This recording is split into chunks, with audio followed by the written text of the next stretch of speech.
आप भी एक स्टूडेंट हैं या फिर आप कुछ टाइम से पैसा कलेक्ट कर रहे हैं, सिर्फ ये सोच रहे हैं कि मेरे को एक अच्छा फ़ोन लेना है, और उस टाइम पे आप कुछ ऑप्शन देखते हैं, फ़ोन्स आप कुछ सिलेक्ट करते हैं, आप अपनी रिक्वायरमेंट देखते हैं कि भाई ये फीचर्स चाहिए, उसके बाद में आपके पास ऑप्शन बचता है ऑनलाइन या फिर ऑफलाइन। अब ऑनलाइन में दिक्कत ये हो जाती है कि आपको फ्लैश सेल के माध्यम से लेना पड़ता है, और कई बार हो सकता है कि फ्लैश सेल में आपका नंबर नहीं आया, प्रोडक्ट तुरंत से आउट ऑफ स्टॉक हो जाता है, तो ऐसे में काफ़ी बार थोड़ी सी झंझट हो जाती है, माइंड में कहीं ना कहीं पैसा लगता है कि यार चीज़ें नहीं मिल पा रही हैं।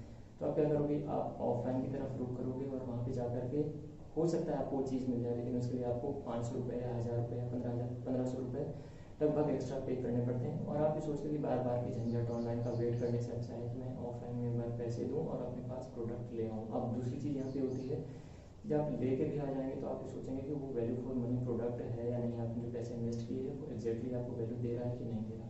अब यहाँ पे दोस्तों एक फ्रॉड केस हुआ है, फ्रॉड तो नहीं बोलूँगा बट हाँ थोड़ा सा ऐसा ठगी वाला केस है जो मेरे एक भाई के साथ में और मेरे कज़न के साथ में, वो मैं आपके साथ में शेयर करूँगा, और आपको भी बताने की कोशिश करूँगा कि अगर आप ऑफलाइन में जाकर के कोई प्रोडक्ट लेना चाहते हैं तो आपको किन बातों का ध्यान रखना पड़ेगा, और क्या क्या चीज़ें होती हैं कि आपको किस तरीके से गुमराह कर देते हैं कि ऑफलाइन रिटेल स्टोर्स वाले। चलिए दोस्तों आज की कहानी शुरू करते हैं, और मैं आपको बताऊंगा कि एग्जैक्टली कौन सा फ़ोन लिया गया था, कितना बजट तैयार किया गया था, उसके बाद में क्या सपने दिखाए गए और किस तरीके से वो सपने टूटे हैं। तो दोस्तों अभी मेरे साथ में मेरा कज़न है, और रोहित आपने ये कैसे मतलब पैसे कलेक्ट किए थे? पैसे कलेक्ट करने में बहुत टाइम लगा मेरे को। आप एक स्टूडेंट भी हैं साथ में। हाँ, मैं जब धीरे धीरे पैसे कलेक्ट हुए तब मैं 15,000 तक का बजट बनाया था अपना कि जाके 15,000 तक का मोबाइल कोई अच्छा सा ले लूँगा। फिर मैं गया सतना में, शॉप है Akash Ganga 4G river road Satna में। ठीक है। मैंने उनसे बोला कि भैया मेरे को 15 तक का मतलब मोबाइल दिखा दीजिए अच्छे से कोई। उन्होंने बोला कि आप थोड़ा पैसे और लगा के कोई अच्छा सेट ले लीजिए। तो मेरे को उन्होंने ओप्पो A9 2020 दिखाया, बोले 5000 की बैटरी, 48 मेगापिक्सल कैमरा है और गोरिल्ला ग्लास है, और ये सब ऐसा सब बता कि मतलब आप कन्विंस करवा दिए और आपने प्रोडक्ट ले लिया। जब आप घर में आए तो आपने जब पड़ताल की तो ऐसा कुछ था, बहुत प्रॉमिसिंग नहीं लगा। चलिए दोस्तों ये थी रोहित की कहानी। रोहित हमारे साथ में यहीं पे, मैं आपको बता देता हूँ, जब शॉप में आप जाते हैं ना तो दुकान वाले क्या करते हैं, छोटा सा कॉन्सेप्ट है मार्जिन का, ठीक है। मार्जिन में आपको बता देता हूँ मार्जिन कैसे काम करेगा। फॉर एग्जांपल सैमसंग है, गूगल कंपनी है, एप्पल है, ओप्पो है, वीवो है और Xiaomi है। हम कुछ इसी कंपनीज का लेंगे जो मार्केट पे ज़्यादातर चलती हैं। अब ऐसे में क्या होता है कि अगर आप सैमसंग का लेंगे, गूगल का लेंगे प्रोडक्ट, एप्पल का लेंगे, तो यहाँ पे जो यार दोस्तों जो मार्जिन होता है ना लोगों का, रिटेल वालों का, वो काफ़ी ज़्यादा कम होता है। वो 5 से लेकर 8% या 10% के बीच में फ्लक्चुएट करता है। 10% जनरली ज़्यादा नहीं है, 5 से 8 के बीच में फ्लक्चुएट करेगा। ऐसे में क्या होता है, इनको भी अपना प्रॉफिट देखना है, मार्जिन वगैरह देखना है, तो ये आपको एग्जैक्टली बता देंगे ओप्पो या वीवो के प्रोडक्ट्स, क्योंकि उनमें ओप्पो वीवो में इन लोगों को 10% से ज़्यादा का ही ज़्यादातर मार्जिन मिल जाता है। ऐसे में रिटर्न इनके पास भी काफ़ी अच्छा जाता है। तो भाई किसको पैसा प्यारा नहीं है, और ऐसे में जब अपना रिटर्न लेंगे तो यार सामने वालों को क्या बताएंगे, कहीं ना कहीं बायस्ड तरीके से ही बताए जाएंगे फीचर्स, जैसे रोहित के साथ में भी। रोहित जब वहाँ पे गया तो उसको ये भी नहीं बताया कि भैया स्नैपड्रैगन क्या चीज़ होती क्या नहीं होती, बस बोल दिया गया कि हाँ ये प्रोसेसर है।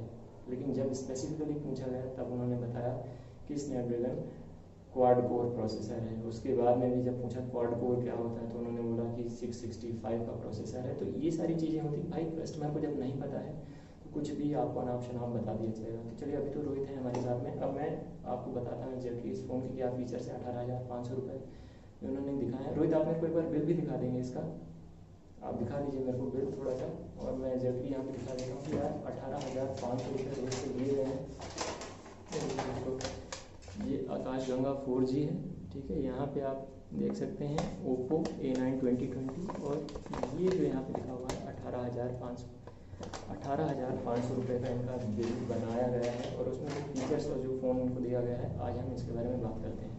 अब दोस्तों ऐसे में ये भी बता दूँ कि 18,500 रुपये ठीक है, एक ठीक ठाक अमाउंट है, और काफ़ी लोगों के लिए तो काफ़ी ज़्यादा बड़ी अमाउंट भी होती है। वैसे में यार आपको मैं कुछ इनके फीचर्स बता देता हूँ जो पॉजिटिव है। सबसे बात पहली की गई थी 5000 mAh की बैटरी, काफ़ी अच्छा है, चलो ठीक है, लेकिन इसमें कोई भी फास्ट चार्जिंग का सपोर्ट नहीं है। ऊपर से रिवर्स चार्जिंग है।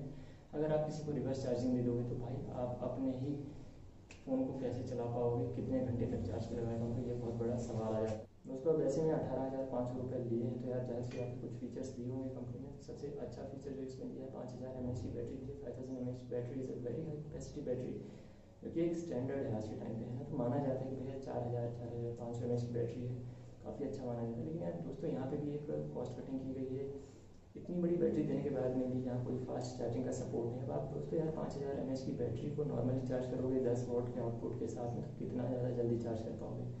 2.5 से 3 घंटे तो आप इसको चार्ज करने में लगा दोगे। साथ ही साथ में इसमें ये दिया गया है कि भाई रिवर्स चार्जिंग है, आप किसी और के फ़ोन को भी चार्ज कर सकते हो। तो यार अगर आप किसी और के फ़ोन को चार्ज करने लगे उसका भी धीरे होगा, प्लस आपका जूस तो चला ही जाएगा, तो आपको बार बार ही चार्ज करना पड़ेगा। ये चीज़ की ध्यान देनी पड़ेगी। दूसरी चीज़ बात की गई है कि इसमें भैया फ्रंट में और बैक में गोरिल्ला ग्लास का प्रोटेक्शन दिया गया है। ऐसे में ना तो मुझे इसकी वेबसाइट में कोई गोरिल्ला ग्लास का मेंशन मिला है कि भैया कौन सी गोरिल्ला ग्लास है, 3, 4, 5 या 1, 2 भी है, ये भी कोई मेंशन नहीं है। तो ये दावा मेरे को कहीं ना कहीं डाउटफुल लगता है कि इसमें कोई भी गोरिल्ला ग्लास का प्रोटेक्शन दिया है। साथ ही साथ में जो बैग है इसमें भी बताया गया कि भैया काफ़ी ज़्यादा शाइनी है ग्लास बैग। दोस्तों मैं आपको ये बता देता हूँ, आजकल जो मार्केटिंग आप अगर जानते होंगे तो हर एक कंपनी आजकल पॉलीकार्बोनेट बैग देती है। और यार इतने ज़्यादा प्राइस देने में यार इस टाइम पे तो आपको मार्केट में ग्लास बैग मिल भी जाता है, बट ये पॉलीकार्बोनेट आपको दिया गया है जो कि अगेन आपको काफ़ी ज़्यादा मतलब लुक्स इनहेंस करता है। जो टेक्सचर है वो काफ़ी ज़्यादा अच्छा है, बट देन ऑल्सो पॉलीकार्बोनेट ही होगा, एक प्लास्टिक बिल्ड ही होगी। साथ ही साथ में दोस्तों यहाँ पे ट्रिपल SD कार्ड स्लॉट दिया है। SD कार्ड यानी कि 2 सिम कार्ड लगा सकते हैं, साथ ही साथ में एक माइक्रो SD कार्ड भी लगा सकते हैं।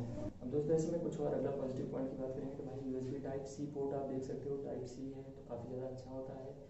आजकल मतलब अभी तक क्या होता था ओप्पो वीवो में यार माइक्रो SD का पोर्ट दिया जाता था, जो मेरे हिसाब से कहीं के लिए अच्छा नहीं है, स्टैंडर्ड नहीं है। अच्छी बात है कि माइक्रो SD पोर्ट को हटा करके USB Type-C दिया गया। साथ में UFS 2.1 का स्टोरेज सपोर्ट है जो कि काफ़ी फास्ट है, यानी कि आपकी डेटा स्पीड ट्रांसफर होगी वो ज़्यादा अच्छी होगी। साथ ही साथ में यार इसमें जो रैम रोम दी गई वो भी अच्छी है, 4GB 128GB या फिर 8GB 128GB रोम। बट दोस्तों ऐसे में सबसे बड़ी बात ये आ जाती है कि अगर इतनी ज़्यादा रैम मिल रही है तो कहीं ना कहीं प्रोसेसर का भी अच्छा सपोर्ट मिलना चाहिए। बट यार यहाँ पे दोस्तों फिर से कॉस्ट कटिंग की गई है। इसमें स्नैपड्रैगन 665 का प्रोसेसर दिया गया है, और Snapdragon 665 at this price point I don't believe is a very good option.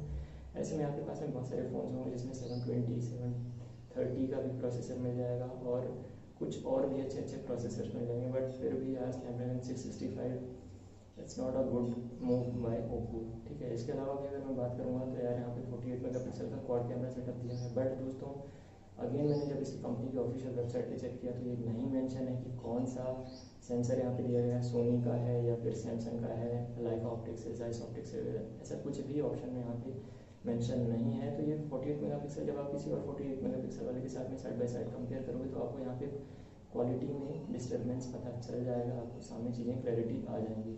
ठीक है, साथ ही साथ में कुछ और जो अच्छे हाईलाइटिंग फीचर्स हैं, इसमें डॉल्बी डिजिटल स्पीकर्स दिए गए हैं, स्टीरियो स्पीकर्स हैं, यानी कि मतलब आपको यहाँ से भी आवाज़ आएगी, साथ ही साथ में ईयर पीस के यहाँ से भी, तो यानी कि थोड़ा सा सराउंड साउंड का अच्छा खासा ऑप्शन मिल जाता है, लेकिन काफ़ी ज़्यादा अच्छा मूव है। बट दोस्तों 18,500 रुपये में कुछ और भी आपको चीज़ें मिल सकती थी।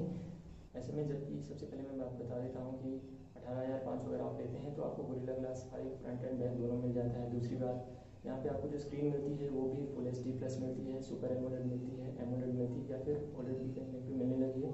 बट ऐसे में दोस्तों इस फ़ोन में सिर्फ एक HD प्लस स्क्रीन है और जो कि LCD स्क्रीन है। कहीं ना कहीं पे लगता है कि यार मतलब कितनी ज़्यादा कॉस्ट कटिंग की गई है और लोगों को बेवकूफ़ बनाया गया है ना, सिर्फ बैटरी के नाम पे और रैम के नाम पे लोगों को भर भर के यहाँ पे पैसे दिए जा रहे हैं। साथ ही साथ में दोस्तों ये भी बात आ जाती है कि यार कोई फास्ट चार्जिंग सपोर्ट नहीं, मैं ऑलरेडी आपको बता चुका हूँ। इसके अलावा भी ना कोई यहाँ पे IP रेटिंग है, ना ही स्क्रैच रेजिस्टेंस की कोई बात की गई, तो यार ये कुछ नेगेटिव पॉइंट्स नहीं है। साथ ही साथ में गोरिल्ला ग्लास तो नहीं है, और जो फिंगरप्रिंट है यार दोस्तों आजकल जो ट्रेंड पे चल रहा है वो इन डिस्प्ले चल रहा है, साइड माउंटेड चल रहा है, ऐसे में बैक में दिया है, चलो ठीक है एक्सेप्ट कर लेते हैं। बट यार इस प्राइस पॉइंट में आपको बहुत सारे और ऑप्शन मिल जाएंगे, इससे कम पे ही इतने सारे आपको फीचर्स मिल जाएंगे। चाहे रियलमी की बात करूँ, चाहे ऐसे में बात कर लूँ, आपका सैमसंग की बात कर लूँ, या फिर अदर जो मैन्युफैक्चरर्स हैं वो भी इस प्राइस पॉइंट पे थोड़े ठीक ठाक फीचर्स दे देते हैं। और लेकिन यहाँ पे दोस्तों सबसे बड़ी बात ये आ जाती है कि भैया इंडियन कंपनीज़ को हम सपोर्ट नहीं करते हैं। इंडियन कंपनीज़ भी कुछ अच्छे फीचर्स देती हैं, बट क्योंकि उनके पास में इतना ज़्यादा मार्केट नहीं कर पाते हैं, इतना ज़्यादा फंड्स की दिक्कत होती है, तो एग्जैक्टली मेन स्ट्रीम पे नहीं आती हैं, ना ही उनके बारे में यूट्यूबर्स को बताते हैं ज़्यादा से ज़्यादा दोस्तों। और साथ ही साथ में लास्ट पॉइंट ये जो मैं आपको बता रहा था कि जब आप ऑफलाइन रिटेल मार्केट पे जाओगे तो यार आपको पहले से ही पूरी तैयारी अपनी करके रखनी पड़ेगी कि आपका फीचर्स क्या चाहिए, आपका बजट क्या है, जो मेन फीचर्स है वो क्या है, लीस्ट प्रियोरिटी पे क्या फीचर्स हैं, ऐसे में कौन कौन से फ़ोन्स हैं। प्लस सबसे बड़ी बात होती है कि आप कस्टमर रिव्यूज़ को एक बार देख लीजिए, जान लीजिए, झाँक लीजिए कि भैया क्या क्या कस्टमर रिव्यूज़ है। अगर अच्छे नहीं हैं तो वो फ़ोन मत लीजिए, बिकॉज आपके साथ में भी दिक्कत आ सकती है। दूसरी चीज़ यहाँ पे आपको आफ्टर सेल सपोर्ट भी देखना पड़ेगा, और अगर आप उसको सेकेंड हैंड मार्केट पे बेचना चाहते हैं तो क्या रिटर्न आपको मिलेगा, ये सारी चीज़ें भी देखनी पड़ेंगी।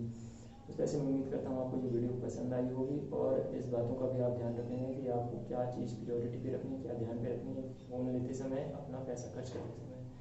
दोस्तों अगर वीडियो पसंद आती है तो लाइक कीजिए, दोस्तों के साथ में शेयर कीजिए, और ताकि दोस्त जो आपके बाकी भी हैं वो कहीं ना कहीं इस तरीके से ठगी का शिकार ना हो सकें और अपने पैसों को अच्छी तरीके से इन्वेस्ट कर सकें।